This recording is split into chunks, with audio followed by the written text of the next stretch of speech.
வணக்கம், welcome to Chitra முட்லிஸ் kitchen. இன்னைக்கு என்ன பார்க்க போறோம்னா, நம்ம வெள்ளரிக்கால தோசை பண்ண போறோம்.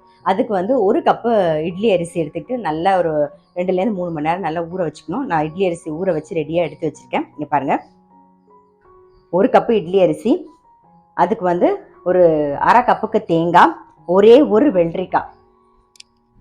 இந்த சைஸில் ஒரே ஒரு வெள்ளரிக்காய் போட்டால் போதும். நான் தோலெல்லாம் சீவிட்டு வெள்ளரிக்காவை மட்டும் கட் பண்ணி வச்சுருக்கேன். இப்போ எப்படி அரைக்கிறதுன்னு பார்த்துடலாம். ஃபஸ்ட்டு அரிசி சேர்த்துக்கலாம்.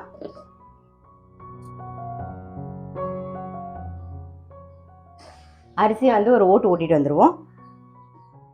அரிசி ஒரு ஓட்டு ஓட்டியாச்சு. கொஞ்சம் தண்ணி சேர்த்துக்கலாம். இந்த ஸ்டேஜில் வெள்ளரிக்காயும் சேர்த்துருவோம். நம்ம இப்போ இதை சேர்த்து ஒரு அரை அரைச்சிடுவோம். வெள்ளரிக்காயும் அரிசியும் அரைச்சாச்சு. இப்போ இது கூட தேங்காய் சேர்த்து அரைச்சிக்கலாம். தேவையான உப்பையும் இப்போ சேர்த்துடலாம்.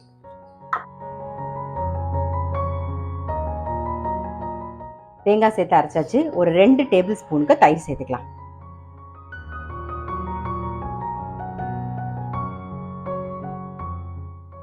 இப்போ தயிரும் சேர்த்து அரைச்சாச்சு. இப்போ பாத்திரத்தில் மாற்றிடலாம். பாருங்க, மாவோட கன்சிஸ்டன்சி. இது புளிக்க வைக்கணுங்க வேண்டிய அவசியம் கிடையாது. நம்ம அப்படியே அரைச்சிட்டு உடனே வாத்திடலாம். மிக்சி ஜார் அளவே அந்த தண்ணி விட்டுருவோம்.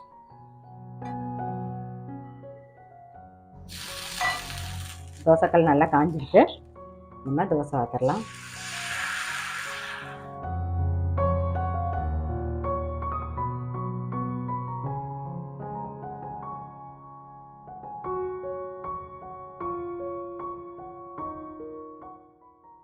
இப்போ திருப்பி எடுத்துடலாம். இதே மாதிரி எல்லா தோசையும் நம்ம வாத்திருத்துப்போம்.